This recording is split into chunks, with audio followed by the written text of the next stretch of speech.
बिस्मिल्लाहिर्रहमानिर्रहीम, अस्सलाम वालेकुम। आप देख रहे हैं व्यूज़ मैटर। मैं हूं मुर्तज़ा डार। आज की जो वीडियो है, अगर आप में से किसी ने अर्तुगरुल गाज़ी देखा है या आप अर्तुगरुल के फ़ैन हैं तो ये वीडियो में मुमकिन आपको कुछ हद तक मायूसी हो, लेकिन ये वीडियो है ग्राउंड रियलिटी उन तुर्कों से जिनसे आप अर्तुगरुल गाज़ी देख के इंस्पायर्ड थे, या जो सल्तनत उस्मानिया थी उससे आप इंस्पायर्ड थे, या बहुत सारी दुनिया की आबादी सल्तनत उस्मानिया से इंस्पायर्ड रही है और सल्तनत उस्मानिया ने दुनिया में और अपनी और इस्लाम की बड़ी दागबेल रखी है। लेकिन तुर्कों की हम बात कर रहे थे। आज के तुर्क और तब के तुर्क में बड़ा फ़र्क है। आज के जो तुर्क हैं वो इसराइल के साथ, यहूदियों के साथ बगलगीर हैं, और आज के जो तुर्क हैं और तुर्क सदर हैं तैयब रजब एर्दोगान, जो कई सालों से इस सदर के मनसब पर बैठे हैं। तैयब रजब एर्दोगान साहब की टेलीफोनिक कॉन्वर्सेशन हुई है प्रेसिडेंट ऑफ इज़राइल के साथ। अब एक रब्ता हुआ एक मुल्क के बड़े का दूसरे मुल्क के बड़े से। ये इतनी अहमियत का हामिल क्यों है, इस स्टोरी में आज आपको इसकी तफसील बताऊँगा। 1949 वो ईयर था जिसमें दुनिया का पहला इस्लामी मुल्क तुर्की था जिसने तस्लीम किया था इसराइल को, यानी कि फ़लस्तीनियों पे इसराइल की हाकमियत को तस्लीम किया था 1949 में। First Islamic country of the world, that was Turkey.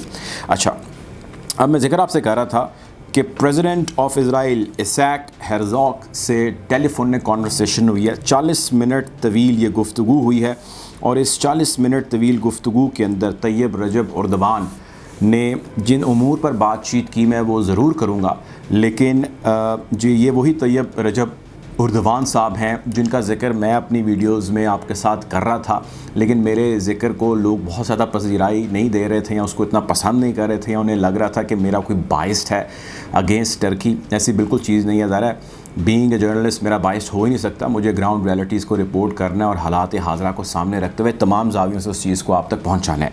Tayyab Recep Erdogan साहब, ये जो फ़लस्तीन वाला मसला हुआ है कुछ दिन पहले, जिसमें 11 दिन की जंग जारी रही, जिसके अंदर 250 से ज़्यादा फ़लस्तीनी शहीद हुए, जिसमें गज़ा के ऊपर, गज़ा की पट्टी के ऊपर और फ़लस्तीनी बहुत सारे इलाकों के ऊपर हमला किया गया, रॉकेट दागे गए, जिसमें इतना नुकसान हुआ, और जिसमें एक चैम्पियन के तौर पे, एक इस्लामिक चैम्पियन के तौर पे, एक हीरोगिरी के तौर पे, एक लीडर अपने आप को इनका बनाए जाने और मनवाए जाने के तौर पे तैयब रजब एर्दोगान साहब बड़े बरसरे पेकार थे और बड़ा शोर गोगा कर रहे थे और दुनिया के सामने एक वो ड्रामा कर रहे थे। तब भी मैं ये चीज़ कह रहा था कि इनके अपने बहुत सारे इंटरेस्ट हैं इसराइल के अंदर, और वो जितने भी इनके इंटरेस्ट हैं वो सारे इकोनॉमिक इंटरेस्ट हैं, वो सारे सिक्योरिटी के इंटरेस्ट हैं। इसमें कोई नई चीज़ नहीं है। 1949 से लेकर 2010 तक तुर्की क़यादत के इज़राइलियों के साथ बहुत अच्छे ताल्लुकात रहे हैं। अच्छे नहीं, बहुत अच्छे ताल्लुकात रहे हैं। इनकी ट्रेड, इनके सफारत खाने, इनकी टूरिज़म, इनकी इक़्तिसादियात, मैं अब उनका क्या डिफेंस, ऐसी कितनी चीज़ें मैं जिसके आपके साथ नाम ले सकता हूँ, इदाद व शुमार के अंदर जा सकता हूँ। बड़े पुराने रिलेशंस हैं तुर्कों के यहूदियों के साथ, और ये जो रिलेशन हैं ये वो रिलेशन है जो अबव एनी रिलीजन है, ये रिलीजन से बढ़ के हैं। मैं इसका कंपैरिज़न वो जो सल्तनत उस्मानिया की दागबेल जब रखी जा रही थी, जब अर्तुगरुल गाज़ी के हमले थे और फतूहात थी और इस्लाम का एक्सपेंशन था और मुसलमानों के लेन देन और ताल्लुकात थे दूसरे मज़ाहिब के साथ, मैं उसका कंपैरिज़न आज के तुर्कों के साथ कर रहा हूँ। ज़ाहिर है बहुत सारे डायनामिक्स बदल चुके हैं इन कई सालों के अंदर, दुनिया का तौर तरीका, रख रखाव बदल चुका है इन कई सालों के अंदर, लेकिन अब भी कुछ ममालिक या कुछ एक धड़ा ऐसा है जो खाली मज़हब की बिना पर नहीं, लेकिन बहुत सारे ऐसे फैक्टर्स को सामने रखते हुए बहुत सारी लिवरेजेस देता है। तैयब रजब एर्दोगान साहब ने जो 40 मिनट की गुफ्तगू की है आइज़ैक हेरज़ोग साहब से, इसमें उन्होंने इनके साथ एक अज़्म का इजहार किया। उन्होंने कहा कि जी देखें, तकरीबन 10 साल हो गए हैं। 2010 में ताल्लुकात ख़राब हुए, 2020 तक हमारे ख़राब रहे, 16 में कोशिश की गई कि ताल्लुकात ठीक करें, 18 में कोशिश की गई ताल्लुकात ठीक करें। तुर्की ने बहुत ज़्यादा कोशिश की। इज़राइल बेसिकली तुर्की को एक डिस्टेंस पर रखता था। वो ये जानता था कि तुर्की कभी एक तरफ चला जाता है, तुर्की कभी दूसरी तरफ चला जाता है। वो पंजाबी में कहते हैं किसी एक पांडेदार टक्कर नहीं है तुर्की। तो जब वो किसी एक पांडे का टक्कर नहीं है तुर्की और उसने इधर उधर जाना है, तो ज़ाहिर है जो दूसरा उसका साथी या एलाई होता है वो बच्चा तो नहीं है, वो मजाक तो नहीं सारी चीज़ों को समझता, तो उसने इस वजह से तुर्की के साथ ख़ासा डिस्टेंस कर लिया। इसकी रीज़न कभी कोई दी गई, इसकी कभी कोई रीज़न दी गई, लेकिन तुर्की इसमें भी कोई दूसरी राय नहीं है कि तुर्की, आप चाहें तो किताबें निकालें पढ़ें, आप ख़बरें निकालें पढ़ें, तुर्की ने 2016 में बहुत ज़्यादा कोशिश की, 2018 में बहुत ज़्यादा कोशिश की, 2019 में बहुत ज़्यादा कोशिश की, फिर ऐसी कोई स्टेटमेंट भी दे देनी कि जी हम तो बड़े ख़िलाफ़ हैं इसराइल के, ये है वो है, ऐसा कुछ नहीं है। तुर्की के ताल्लुकात आज भी बहुत अच्छे हैं। जो 10 साल गैप था उसको ख़त्म करके तुर्की एक मरतबा नए रिलेशंस का आगाज़ करने जा रहा है। इस टेलीफोनिक कॉन्वर्सेशन के अंदर 40 मिनट्स की कॉन्वर्सेशन हुई है। किसी भी प्रीमियर्स के दरमियान इतनी लंबी टेलीफोनिक कॉन्वर्सेशंस नहीं होती, और इस टेलीफोनिक कॉन्वर्सेशन के अंदर जिन चीज़ों पर बात की गई है उनमें सिक्योरिटी है, टूरिज़म है, ट्रेड है, इसके अलावा कुछ जॉइंट वेंचर्स हैं, एजुकेशन से रिलेटेड, कल्चर से रिलेटेड कुछ चीज़ें हैं, कल्चर से रिलेटेड गौर कीजिएगा, उससे रिलेटेड भी कुछ चीज़ें हैं, और इसके साथ साथ जो माजी में नुकसान हुआ इन तमाम सेक्टर्स को, उनके रिवाइवल के ऊपर भी बात की गई है। अब डिफेंस के ऊपर अगर बात करें तो डिफेंस तो इज़राइल का इस्तेमाल होता है, आप जानते हैं, फ़लस्तीनियों के ख़िलाफ़। तो इन अदर वर्ड्स अगर ये कहा जाए कि तुर्की इज़राइल से बहुत सारी डिफेंस की चीज़ें लेगा, और यकीनन बहुत सारी इसकी अपनी भी इन्वेंशंस हैं, तो क्या वो इज़राइल को देगा और वही इज़राइल उसका इस्तेमाल फ़लस्तीनियों के ख़िलाफ़ करेगा, और फिर उसी फ़लस्तीन के ऊपर इज़राइली मज़ालिम के ख़िलाफ़ तुर्की बरसरे पेकार होगा? आप अंदाज़ा कीजिए वर्ल्ड हिपोक्रेसी का कि किस तरह ममालिक जो है वो एक तरफ से बगल में छुरी और दूसरी तरफ से मुँह में राम राम बोलते हैं। बहरहाल इसमें भी दूसरी कोई राय नहीं है कि तुर्की अपनी पिच पे खड़ा है और वो अपनी गेम खेल रहा है। जहाँ पे उसने रिलीजियस कार्ड यूज़ करना होता है वो ऐसे करके रिलीजियस कार्ड निकालता है, तैयब रजब अर्दवान, और ऐसे पत्ता उसका फेंकते हैं, और अपने आप को उनको शौक़ है कि वो एक मुस्लिम लीडर या मुस्लिम उम्मा के लीडर के तौर पे अपनी पहचान दुनिया के अंदर बनाएं। कहीं वो खड़े होकर तिलावत करनी शुरू कर देते हैं, कहीं खड़े होकर नमाज़ पढ़नी शुरू कर देते हैं। ये सारी चीज़ें अच्छी हैं, लेकिन प्रैक्टिकल इम्प्लीमेंटेशन बिल्कुल उसके बरक्स है। आप उन जिन फ़लस्तीनियों की आवाज़ में आवाज़ मिलाए, उन मुसलमानों जिनके दुख, दर्द और तकलीफ़ के अंदर बाकी दुनिया के मुसलमान कुछ ना कुछ तो कर रहे हैं, किसी न किसी हद तक तो रेजिस्टेंस कर रहे हैं। आप सिर्फ मुंह के मुजाहिद हैं और आप मुंह से बड़ी बड़ी बातें करते हैं, लेकिन प्रैक्टिकलिटी, ग्राउंड रियलिटीज़ आपकी इससे बिल्कुल बरक्स हैं। आप उनके दोस्त हैं जो उनके ऊपर मजालिम ढाते हैं, आप उनके साथ ट्रेड, सिक्योरिटी, डिफेंस, कल्चर, इन सारी चीज़ों के ऊपर रवाबित बना रहे हैं जो आपके मुसलमान भाई के ऊपर जुल्म ढा रहे हैं। अब अकेला तुर्की नहीं है, बहुत सारे और इस्लामी ममालिक हैं जो इसराइल की हाकमियत फ़लस्तीनियों पर तस्लीम कर चुके हैं।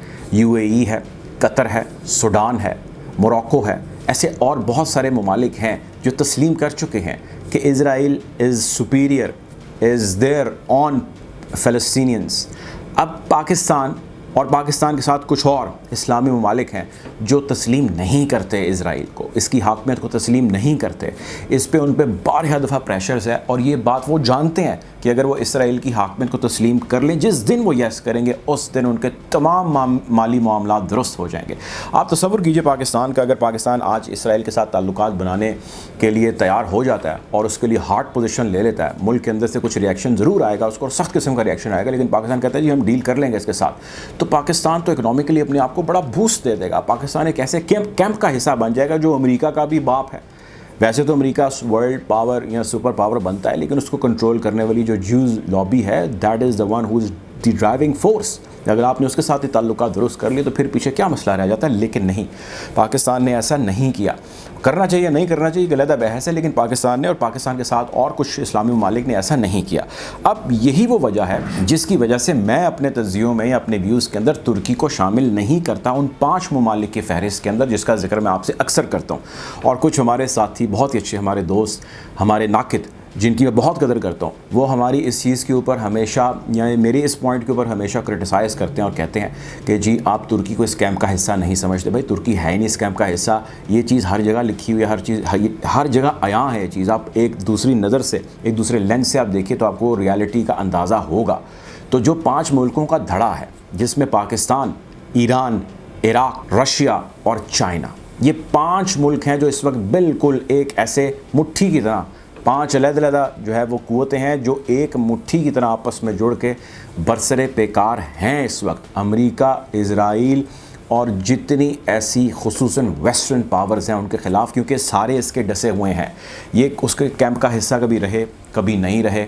कभी उसके साथ दोस्त थे, कभी उसके साथ दोस्त नहीं थे, लेकिन जो यहूदियों के साथ अच्छा ताल्लुक़ है, इजराइलियों के साथ अच्छा ताल्लुक़ है, वो लार्जली इन लोगों ने पसंद नहीं किया। बहरहाल ये जो करना था वो तो ज़रा तुर्की का करना था, लेकिन दुनिया भर के अंदर इस वक्त वेस्टर्न पावर, ख़ुसूसन अमेरिका और इजराइल जिस चीज़ से परेशान है वो इन 5 मुल्कों के नेक्सस से परेशान है, इस 5 मुल्कों के धड़े से परेशान है, और इसके ऊपर डेली जो है वो डिप्लोमेसी की जा रही है, जिसको डेली डिप्लोमेसी का नाम दिया जाता है, जो एक प्रिंसिपल पॉलिसी के अंदर शिफ्ट आती है, लेकिन फ़ौरन फिर उसके साथ जो है वो चेंजेस कर दी जाती हैं ड्यू टू द सर्कमस्टांसेस जो उसके इर्द गिर्द मौजूद होते हैं। अमेरिका ने पहले दोस्ती, प्यार और अच्छे ताल्लुकात को एंजॉय करने की कोशिश की, इन मुल्कों के साथ उनको एक चोगा डालने की कोशिश की, उनको कोशिश की कि किसी तरह मैं इम्प्रेस कर लूँ, कोशिश की कि मैं किसी तरह उनको मना लूँ कि आप मेरे बड़े अच्छे दोस्त हैं, किसी तरह उनको सब्ज़ बाग दिखाऊँ उनको और अपने साथ मना लूँ।